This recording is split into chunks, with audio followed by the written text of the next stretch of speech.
네, 관세음보살 반갑습니다. 어, 제 소개를 또 해야 되겠죠? 네, 잘 모르시니까.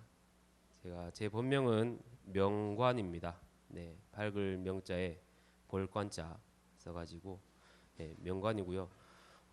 한 번씩 뭐 보신 분들은 계시겠지만 제가 그래도 큰 절에서는 꽤 오래 있었는데 모르시는 분들이 좀 들어 있더라고요. 그래서 이렇게 간단하게 제 소개를 드리고 지금 우리 절에서 매일 오후 2시에 여기서 5층 법당에서 기도를 합니다. 다란히 기도를 하는데 제가 기도를 진행을 하고 있습니다. 혹시나 이제 기도에 대해서 관심이 있으신 분들이나 하고 싶으신 분들은 2시에 오셔가지고 기도 참여하시면 되겠습니다.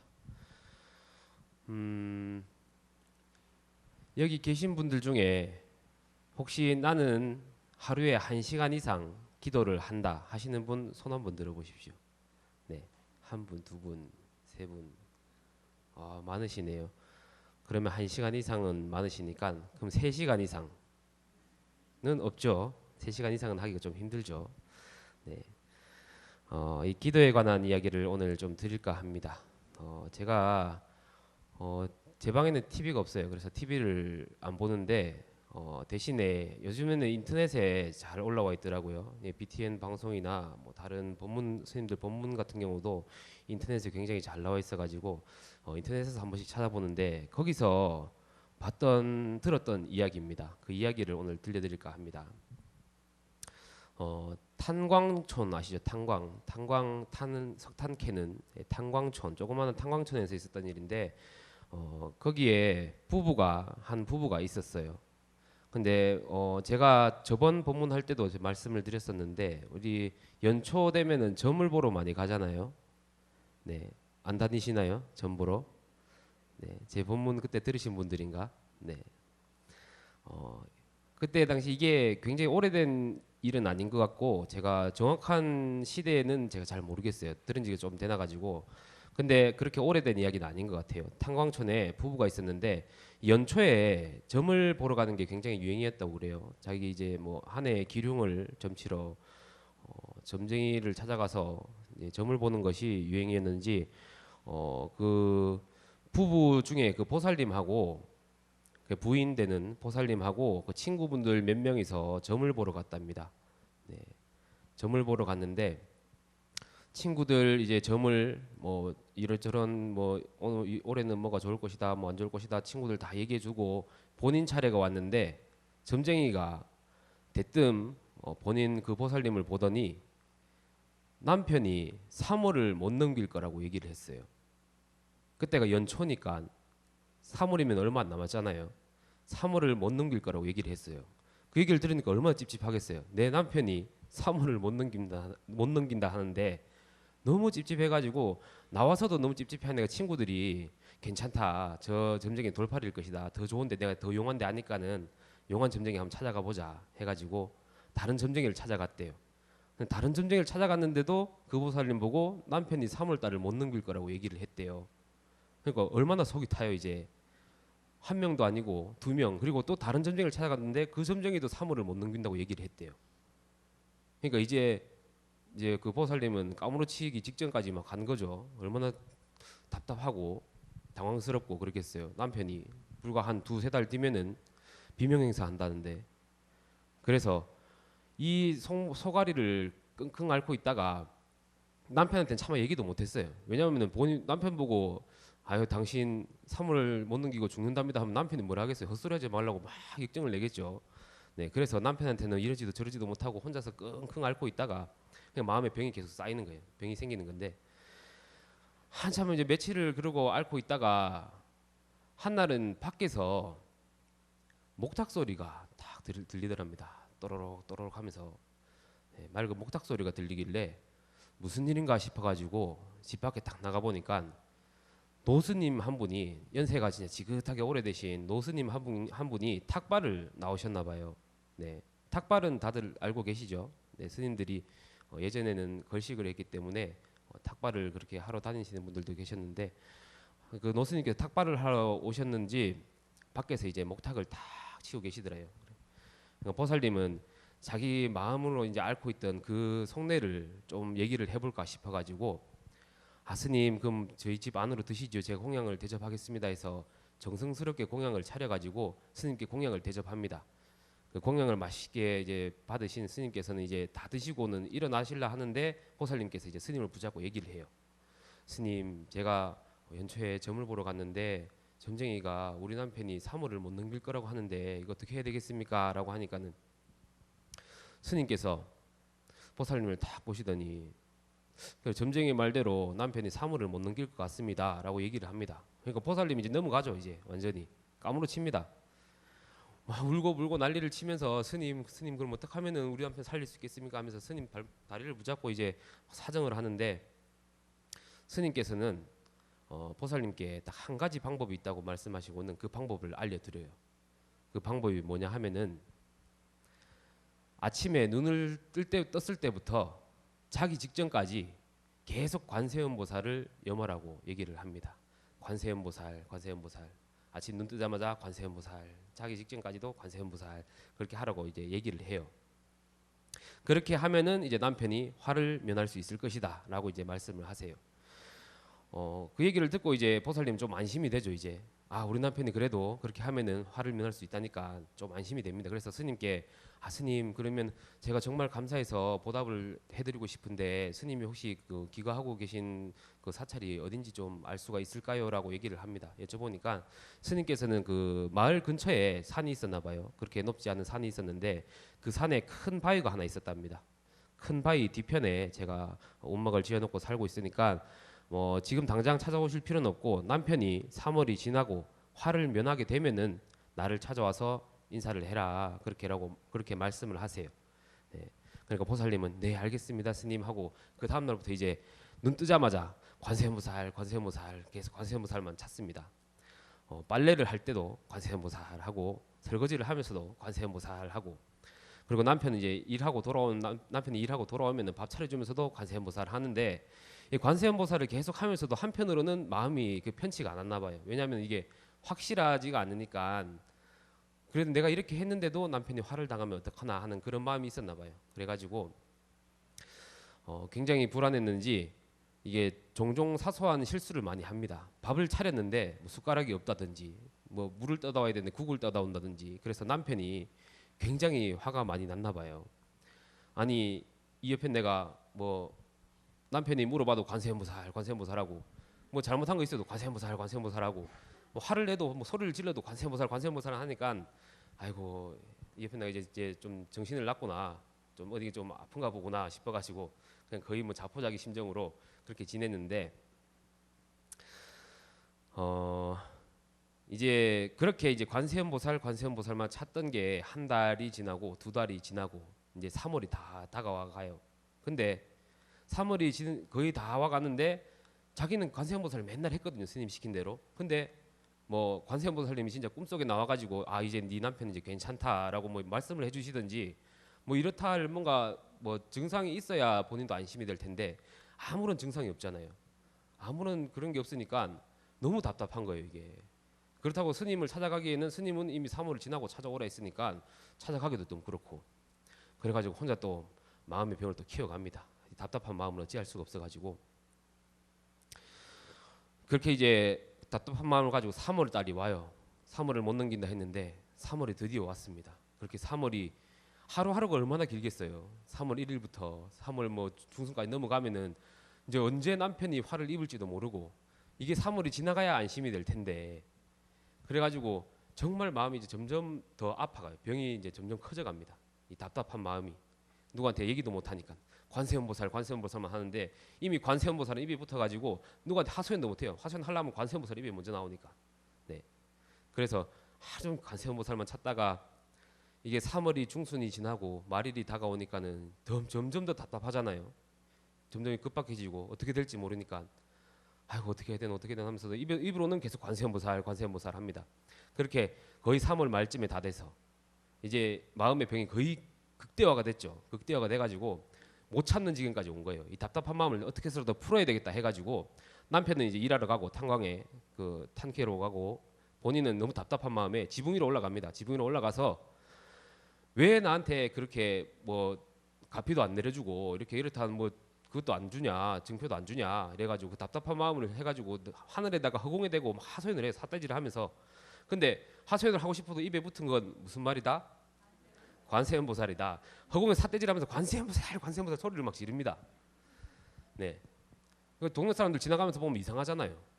아니 저 여자가 좀 어디가 아픈가 지붕 위로 올라가가지고 막 삿대질을 하면서 관세음보살 관세음보살 소리를 지르는데 그래도 화가 안 풀리나 봐요. 그냥 몸에 열이 막 나니까 옷도 막 벗습니다. 이제 옷도 막 풀어헤치면서 허공에다 이제 관세음보살 관세음보살 소리를 막 질러요. 그러니까는 지나가는 동네 여인들이 안 되겠다. 저 좀 큰일이 난 것 같다 싶어서 남편을 데리러 갑니다. 탄광에 남편을 데리러 가요.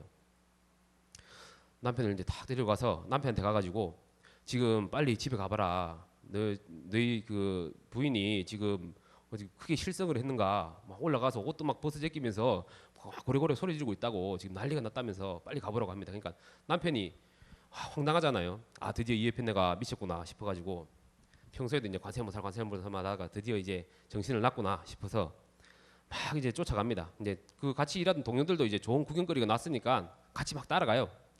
따라간다고 이제 탄광을 딱 나섰는데 딱 나서는 순간 탄광이 바로 무너져 내렸대요. 네. 남편하고 이제 동료들이 탄광을 딱 나오는 순간 동굴이 바로 탁 무너져 내렸답니다. 그 멀리서 이제 지붕 위에서 소리를 막 고래고래 지르던 그 부인은 멀리 탄광이 무너져 내리는 거 보잖아요. 그러니까 이제 드디어 큰일 났다. 이제 우리 남편 드디어 화를 입었구나 싶어가지고 막 대성통곡을 하면서 막 울고 있는데 남편이 헐레벌떡 쫓아옵니다. 뭐 하는 짓이냐면서. 그 남편 얼굴 보니까 얼마나 좋겠어요. 얼마나 안심이 되겠어요. 그래갖고 아 내가 우리 남편 드디어 화를 면했구나. 아이고 드디어 살았다 싶어가지고 아이고 감사합니다 감사합니다 하면서 관세음보살 하면서 남편에게 이제 그간에 있었던 자초지정을 설명을 해줍니다. 내가 점을 보러 가가지고 점쟁이가 당신이 사물을 못 넘길 거라 하더라. 당신은 이런 내 속도 모르고 나한테 막 소리만 지르고 내가 얼마나 속이 탔는지 아느냐면서 막 하소연도 하고 결국에는 그러다가 이제 남편도 자초지정을 다 알게 되니까는 아이고 그래 여보 내가 미안합니다. 내가 정말 잘못했습니다. 난 그런 줄도 모르고 당신이 그냥 어디 뭐 이상한 소리를 듣고 실성한 줄 알고 내가 그랬다고 정말 미안하다고. 아 그러면 우리가 스님을 좀 찾아가 뵙고 인사를 좀 드려야 되겠다. 감사하니까. 그래서 둘이서 산을 올라요. 산을 올라가지고 그 큰 바위가 있는 데까지 갑니다. 가가지고 바위 뒤로 이제 탁 넘어갔는데 뭐 집이랄 것도 아무것도 없는 거예요. 집도 없고 아무것도 없어요. 이거 어떻게 되는 분명히 여기 사신다고 했는데 그러니까 남편이 맞냐고 물어봐요. 여기 확실하냐고. 그러니까 확실하다고 여기 맞다고 하고 이상하다 싶어가지고 뒤를 딱 돌아봤는데 바위 뒤쪽에 글씨가 딱 새겨져 있었대요. 글씨가 뭐 있는지 아시겠습니까? 네, 관세음보살 딱 적혀 있었대요. 그러니까 그 왔던 노스님이 관세음보살의 현신인 거죠. 네, 그 관세음보살님 덕분에 화를 면했다는 그런 이야기가 있었어요. 어,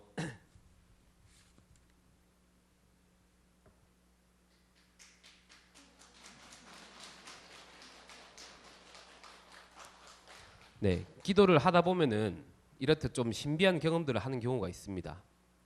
혹시 이 중에도 그런 뭐 가피나 그런 경험을 해보신 적이 있으신 분 계신가요?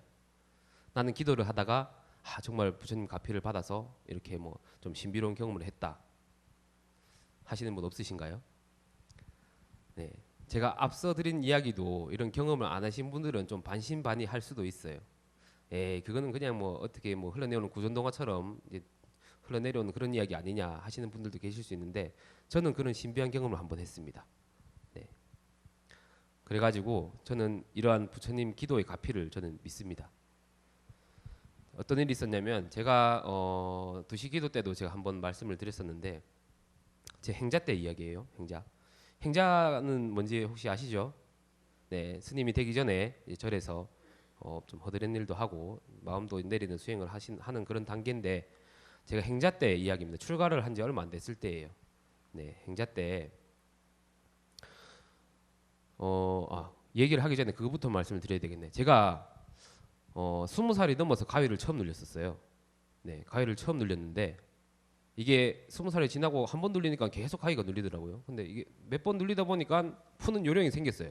그래가지고 가위가 올 것 같다 싶으면은 바로 그냥 탁 풀어버리고 이제 그렇게 대수롭지 않게 넘어가는 그 정도 있거든요. 정말 가위는 마음만 먹으면 그냥 탁 풀고 그냥 편하게 다시 잘 수 있는 그런 정도였는데 제가 출가를 한 지 얼마 안 돼서 행자 때 잠을 잤는데 저녁 밤에 잠을 자는데 가위가 눌린 거예요. 가위가 눌렸는데 당연히 몇 번 많이 눌려봤으니까 이 정도면 그냥 풀면 되겠다 싶어가지고 원래 하던 식으로 가위를 탁 풀려고 했는데 안 풀리는 거예요. 이게 한 번, 두 번 시도해보고 세 번, 네 번 시도까지 넘어가니까 그래도 안 풀리니까 겁이 나기 시작해요. 이제 가위가 왜 안 풀릴까? 그래가지고 감고 있던 눈을 이제 슬며시 떠요. 살며시 딱 떴는데 방에 어둑어둑한데 뭐가 동그랗게 생긴 것 같은데 뭐 시커먼 게 여러 개가 한 열 몇 개가 되는 것 같은데 그게 둥둥 떠다니고 있어요. 그게 뭔가 싶어가지고 유심히 딱 보니까 사람 머리, 산발을 한 사람 머리가 둥둥 떠다니고 있더라고요. 얼마나 무섭겠어요. 그렇겠죠. 정말 겁이 많이 났습니다. 그때. 그래서 이걸 어떻게 해야 되지? 어떻게 되지? 가위도 안 풀리고 그러니까는 자꾸 겁이 나니까 그래 속으로 관세음보살 그걸 참 찾아보자 해서 관세음보살 계속 속으로 목소리는 안 나오니까 속으로 계속 관세음보살 하고 그래갖고 한 5분 10분 정도 지났나 갑자기 제 방문이 싹 열리는 거예요. 방문이 탁 열리면서 스님 두 분이 딱 들어오십니다. 뒤에 계신 스님은 제가 모르는 스님이었어요. 누군지 모르는 스님이었는데 앞에 계신 스님은 아직도 또렷이 기억합니다. 왜냐하면은 큰 스님께서 제가 그때 행자 때는 큰 스님을 직접 칭견한 적이 한 번도 없을 때거든요. 그때 외국에 계실 때라서 칭견을 한 적이 없는데 큰 스님께서 앞으로 걸어 들어오시더라고요. 문을 탁 열고 다 들어오시는데 큰 스님이 딱 들어오시니까 방이 이제 환해지면서 그 둥둥 떠다니던 머리들이 이제 떠다니다가 제 몸에 이제 달라붙어 있었어요. 달라붙어 있었던 그 머리들이 일순간에 다 흩어져 버리는 거예요. 그리고 나서 제가 탁 깼거든요. 가위에서. 그 경험을 하고 나서 정말 기도의 가피나 공덕이라는 게 정말 있구나 싶어가지고 그 뒤로는 이제 기도할 때도 정말 신심을 믿음을 가지고 그렇게 기도를 하고 있습니다. 그 외에도 이제 굉장히 좀 다양한 경험들을 했었는데 이 바깥에 보시면은 이 밖에 나가셔서 우측편에 보시면은 그 부처님 이제 불두를 이제 오목하게 해놔가지고 지나가는 방향에 따라서 따라오는 그 불상이 있잖아요. 네, 그 불상이 원래는 여기 있었어요. 여기에 이 앞에 있었는데 이 앞에 그 불상이 있을 때 이야기입니다. 있을 때 제가 이제 한창 이제 예불을 하고 있었어요. 기도를 하고 있는데 그때는 연불에 좀 재미가 들려가지고 정말 열심히 다 한다고 하고 있었는데 한창 그렇게 이제 연불에 빠져가지고 연불을 하고 있다가 눈을 탁 떴는데 앞에 계시던 그 부처님이 원래는 좀 옅게 미소를 딱 띄고 계시는데 정말 짙은 미소를 탁 띄시고 저를 딱 쳐다보고 계시는 거예요. 거기서 이제 환희심이 이제 막 일어나는데 정말 그것도 대단한 경험이었습니다. 이렇듯 이제 여러분들이 기도를 하시다 보면은 조금씩 이제 신비로운 경험을 하실 때가 있을 거예요. 네. 기도는 반드시 이루어진다고 합니다. 우리가 기도를 할 때도 반드시 믿음을 가지고 그렇게 기도를 하셔야 또 가피를 입을 수도 있고 공덕이 또 쌓이는 거니까 앞으로 이제 기도를 하실 때도 가피의 그 기도에 대한 믿음을 가지시고 그렇게 기도를 하시면 될 것 같고요. 제 또 두 번째 준비해온 이야기가 있습니다. 두 번째 이야기는 본생경에 나왔던 이야기인데 인생의 두 가지 비극이라는 이야기입니다. 부처님께서 기원정사에 계실 때 그때 이야기인데 그 당시 사리불은 알고 계신가요? 부처님 10대 제자 중에 지혜 제일 사리불. 이 사리불 장로에게 진짜 아주 겸손하고 스승을 아주 열심히 따르는 그런 제자가 한 명 있었대요. 그 제자는 이제 사리불 장로를 정말 떠받들어 모시면서 진짜 죽으라면 죽는 신용까지 할 정도로 정말 지극정성으로 그 스승을 모셨는데 어느 날 이제 사리불 장로가 탁발을 떠나가지고 남쪽의 어느 산촌 마을에 머물게 됐습니다. 근데 이 마을에 딱 들어서자마자 그 제자가 갑자기 태도를 확 바꿔요.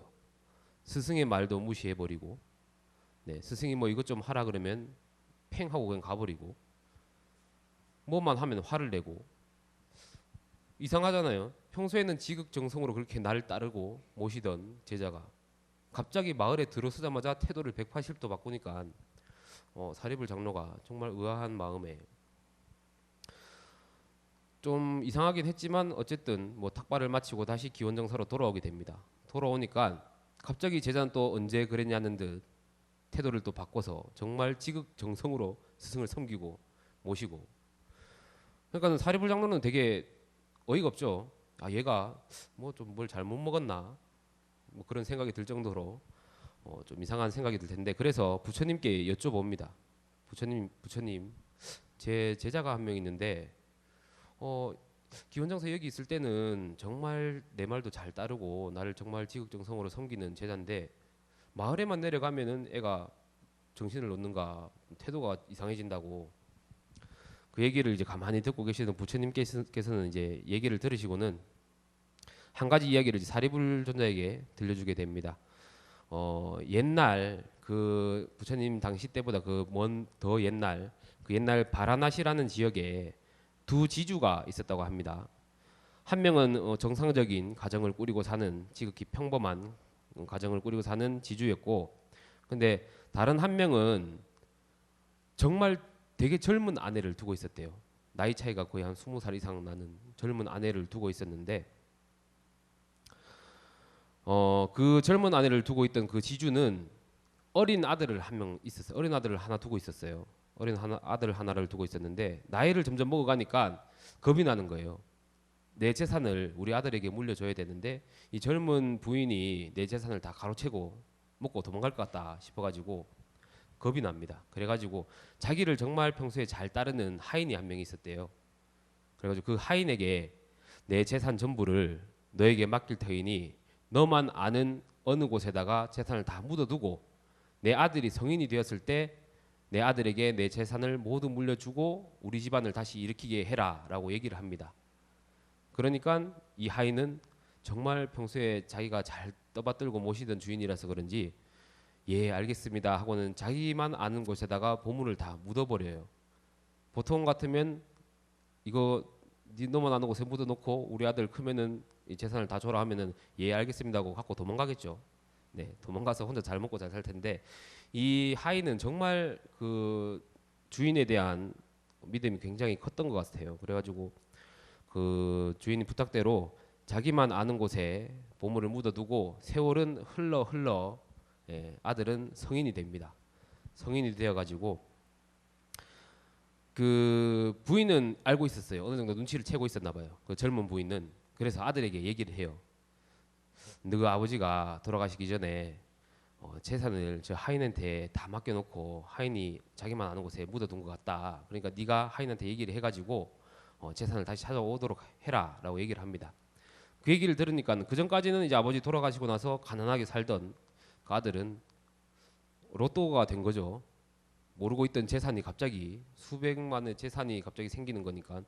그래서 하인을 찾아가요. 찾아가서 혹시 우리 아버지가 내가 어릴 때 당신에게 이렇게 재산을 맡겨서 당신이 숨겨두었다고 하는데 맞습니까? 라고 물어보니까 하인은 예 맞습니다. 당신이 성인이 되었으니까 이제 제가 그 재산을 모두 돌려드리도록 하겠습니다. 라고 얘기를 합니다.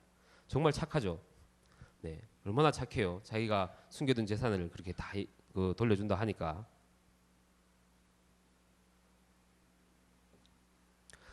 그래서 이제 뭐 날 잡을 것도 없죠. 바로 당일날 삽 들고 둘이서 찾아갑니다. 그 보물이 있는 산에 찾아가요. 하인하고 아들하고 둘이서 이제 삽을 들고 찾아가는데, 근데 점점 가다 보니까 보물이 숨겨놓은 곳에 가까워질수록 하인의 태도가 좀 이상해지는 거예요. 안절부절 못하고 되게 좀 불안해하고 네, 그런 태도를 보입니다. 근데 급기야 보물이 거의 묻혀진데 거의 다 와가니까 갑자기 태도를 돌변해가지고 아들한테 막 폭언을 하고 욕을 하면서 너는 그런 말을 믿냐고, 너희 아버지가 나한테 무슨 재산을 줬겠냐면서 그런 재산 하나도 없으니까는 그냥 돌아가라 하면서 화를 냅니다. 그 아들은 어이가 없겠죠. 분명히 있다 그래서 왔는데 갑자기 없대. 그러니까는 너무 황당해가지고 아니 무슨 소리 하냐고, 분명히 있다고 하지 않았냐. 그러니까는 막 욕을 하면서 없답니다. 없다고 이제 돌아가래요. 그래서 하는 수 없이 돌아와요. 집으로 돌아옵니다. 같이 또 돌아와가지고 아무리 생각해도 좀 이상하잖아요. 분명히 있다 그랬는데. 그래서 또 슬며시 가가지고 하인한테 물어봐요. 아까 장난친 거죠 하면서 우리 아버지가 재산 숨겨놨잖아요. 맞죠? 그러니까는 하인이 또 쓱 보더만은 맞다면서 고개를 끄덕끄덕합니다.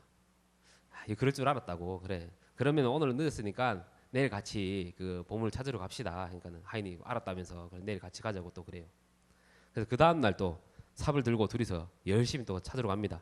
산으로 가는데 어제와 똑같이 점점 가까워지니까는 이 하인의 태도가 좀 이상해지는 거예요 또. 그리고 또 어제와 같이 보물이 있는 곳에 거의 다 와가니까 아들한테 또 막 욕을 하면서 폭언을 하고 욕을 하면서 그런 보물 따위는 없다고 그런 건 무슨 그런 말을 믿냐면서 돌아가라고 또 얘기를 합니다. 그러니까 아들이 좀 뭔가 이상한 낌새를 느꼈잖아요. 이 태도가 왔다 갔다 하니까. 그래서 제가 처음에 두 지주가 있었다고 그랬죠. 한 지주는 자신의 아버지고 한 명은 아버지의 친구인데 그래서 너무 태도가 이상해서 아버지 친구한테 찾아가요. 그 평범한 가정을 꾸리고 살았던 그 다른 한 명의 지주한테 찾아가서 우리 집에 하인이 한 명 있는데 내가 어릴 때 우리 아버지가 하인한테 집안의 전 재산을 맡겨서 그 하인만 아는 곳에 숨겨두라고 했다 하더라. 어머니께서 그렇게 얘기를 했는데 하인이 분명히 처음에는 있다고 그랬는데 이게 찾으러만 가면은 없다고 나한테 욕을 하고 화를 내고 하니까 이게 무슨 일인지 너무 궁금하다. 도대체 나는 이해가 안 된다라고 얘기를 합니다. 그러니까 그 얘기를 가만히 듣던 그 지주는 그렇다면은 그 하인과 함께 그 보물이 있다는 곳으로 다시 한번 가보라고. 그리고 그 하인이 화를 내기 시작하는 그 지점을 한번 파보라고 얘기를 합니다. 땅을 한번 파보라고. 그래서 알겠다고 하고 다시 또 집에 가가지고 하인한테 얘기해요.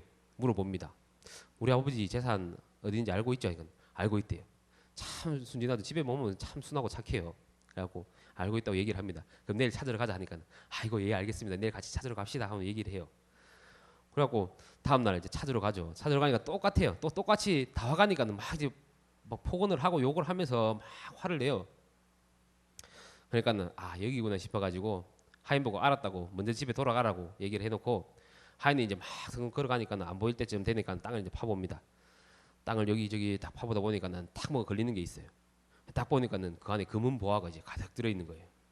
그래서 아버지 재산을 찾아가지고 돌아와가지고 이제 그 받은 재산을 뭐 여러 군데 어려운 사람들한테 보시도 하고 하면서 정말 뭐 착하게 살았다는 그런 얘기인데 제가 왜 이런 얘기를 드리냐 하면은 우리 마음이란 게 되게 좀 우스워가지고 이게 한 군데 머물러 있으면 참 좋을 텐데 이게 시시각각 계속 변합니다. 그죠? 지금 이 순간도 내 마음은 계속 변해가요. 아이고 오래 앉아 있는데 스님은 허리도 아픈데 말씀을 뭘 길게 하시노 하면서 그런 마음이 들 수도 있을 것이고, 네, 아이고 집에 빨리 가서 우리 남편 밥 차려줘야 되는데 뭐 하시는 분들도 있을 것이고, 그렇게 마음이 계속 이제 변해가는데 분명 이제 아무런 마음이 없다가도 어떤 상황에 가면은 탐욕심이 갑자기 팍 생긴다든지 아니면은 정말 갑자기 화가 갑자기 치밀어 오른다든지 뭐 정말 그런 마음이 시시때때로 이제 변하는 마음을 본인도 잘 느끼실 수 있을 겁니다. 앞선 이제 사리불의 제자 같은 경우도 말씀드렸듯이 평소에는 기원정사에 있을 때는 정말 극진히 스승을 섬기고 모시고 하는데 마을만 내려가면은 태도가 바뀌는 게 아무래도 나도 이만큼 수행을 하고 이만큼 대단한 많이 공부를 했는데 왜 내가 스승 앞에서 굽신거려야 되냐? 나도 사람들한테 잘 보이고 싶고 사람들한테 공경도 받고 싶고 그래서 스승의 말을 안 들은 거겠죠. 이 아까 이제 제가 두 번째 그 말씀드렸던 그 지주 이야기 거기 나왔던 그 하인도 아마 그런 마음이 아니었을까 싶습니다. 처음에는 그 지주에 대한 존경심과 믿음으로 다 이제 내가 나만 아는 곳에 보물을 숨겨두고 당연히 아이가 성인이 되면은 돌려줘야 되겠다라고 처음에 마음을 먹었겠죠. 마음을 먹었지만 이게 세월이 흘러가면서 그 조그맣게 자리 잡았던 탐욕심이 이제 점점 커져갔을 겁니다. 이게 그러니까는 조금 상반되는 그 감정들 때문에 그런 행동들이 나왔던 것 같아요. 내 주인에 대한 그 믿음과 존경심 때문에 줘야 된다는 마음과 이 보물이 탐이 나는 그 탐욕심이 서로 이제 충돌을 일으키니까 집에서는 당연히 나만 알고 있는 곳에 안전하게 있으니까는 그런 탐욕심이 안 일다가도 거기만 가면은 뺏길 수 있다는 그 불안감에 탐욕심이 이제 막 치밀어 오르는 거죠. 뭐 이제 뭐 어찌됐든 결과적으로는 다른 지주의 지혜로 그 재산을 다시 찾게 됐지만 사실 처음부터 이 하인이 욕심을 부리지 않았으면은 이런 문제도 생기지 않았을 일입니다. 어, 우리 사회에서도 이런 문제들을 종종 볼 수가 있는데 뉴스에서도 심심찮게 좀 찾을 수가 있습니다. 뭐 일반 회사나 아니면은 은행 뭐 금융권에 근무하는 종사자분들이 그 순간의 탐욕심을 이기지 못하고 그 횡령을 한다든지 네, 그렇게 잘못된 행동들을 하는 뉴스들을 좀 볼 수가 있어요. 뭐 작년이나 뭐 재작년에도 제가 한번 뉴스를 본 것 같은데 뭐 은행 직원이 정말 거액의 돈을 자기 마음대로 뭐 그렇게 사용한 그런 것도 있었고 물론 그 사람이 처음 입사할 때 아 나는 이 회사의 돈을 내가 다 먹어야 되겠다 생각하고 입사를 하진 않죠. 네, 정말 열심히 일해서 피 땀 흘려서 열심히 일해가지고 돈 벌어서 자기가 뭐 원래 생각했던 계획대로 그렇게 살아가야지라고 생각하고 입사를 할 텐데 이 큰 돈이 눈앞에 딱 보이니까 그 순간의 욕심을 이기지 못하고 이제 그런 짓을 하는 것 같아요. 우리는 이제 이러한 마음의 변화를 잘 경계를 하고 잘 다스릴 수 있도록 수행을 해야 됩니다. 그래서 우리가 마음 수행을 해라, 마음 수행을 해라 하는 게 다 이런 이유겠죠. 이 평소에 잘 생활을 하다가도 이렇게 순간적으로 일어나는 이 삼독심, 네, 탐진치 삼독심을 이기지 못하고 잘못을 한다면 이게 또 악업을 짓는 것은 물론이고 자칫 잘못하면 정말 돌이킬 수 없는 상황으로 들어갈 수도 있어요. 내가 정말 큰 죄를 저질러서 어떻게 수습도 안 되는 그런 상황까지 빠질 수가 있기 때문에 정말 평소에도 우리가 마음 수행을 잘 해야 됩니다. 버나드 쇼라는 사람이 이런 얘기를 했다고 해요. 인생에는 두 가지 비극이 있다. 하나는 자기 마음의 욕망대로 하지 못하는 것이요. 또 하나는 욕망대로 하는 것이다. 예, 이렇게 얘기를 했다고 합니다. 자신의 욕망대로 하지 못해서 마음에 병이 나는 사람, 혹은 자신의 욕망대로 행해서 죄를 짓는 사람, 둘 다 행복한 사람은 아니겠죠. 네, 둘 모두 불행한 사람입니다. 부처님 법을 배우는 우리는 부디 마음 수행을 잘 해가지고 이러한 일이 일어나지 않도록 노력을 해야겠죠. 네, 잘 알아들으셨으리라 생각이 됩니다. 제가 원래 오늘 법문을 하는 게 아니고 다음 주였는데 좀 사정이 있어가지고 급하게 부탁을 받았어요. 그래가지고 법문이 좀 매끄럽지 못합니다. 제가 큰 틀은 준비를 해놓는데 이게 세세하게 좀 짜야 되는데 큰 틀만 제가 들고 와서 어떻게 저렇게 좀 설명을 해드렸는데 이해가 잘 가셨는지는 모르겠습니다. 네, 어떻게 재밌으셨나요? 재밌으셨다면 참 다행입니다. 재밌으셨으면 주위에 많이 권선을 해주십시오. 일요일 날 법문 정말 재밌으니까 같이 가서 듣자. 같이 가서 예불도 하고 스님 법문도 듣고 그렇게 하고 그 친구들 끌고 아들 딸 손잡고 이렇게 일요일 날 와가지고 스님 법문 듣고 하면 얼마나 좋아요. 제가 아들 딸 데리고 오면은 아들 딸을 위해서도 제가 법문을 해드릴 수가 있습니다. 왜냐하면 제가 대불에서 또 대불의 지도법사로 한 1년 넘게 했기 때문에 학생들을 위한 그런 법문들도 많이 있습니다. 그래서 가족들 손잡고 오시면은 제가 그때 상황에 맞는 법문을 해드릴 수 있으니까 꼭 주위에 많이 권선도 해주시고 저 말고도 다른 스님들 법문들도 재밌죠. 네, 다들 법문 잘하시고 재밌으니까 자주 오셔가지고 그렇게 법문 들으시고 하셨으면 좋겠습니다. 오늘은 제가 준비한 거는 좀 더 있긴 한데 이것까지 하면 좀 너무 지루해질 것 같고 오늘은 여기서 마치도록 하겠습니다. 예, 다들 제 법문 들어주셔서 감사드리고 다음에 또 뵙도록 하겠습니다. 관세음보살.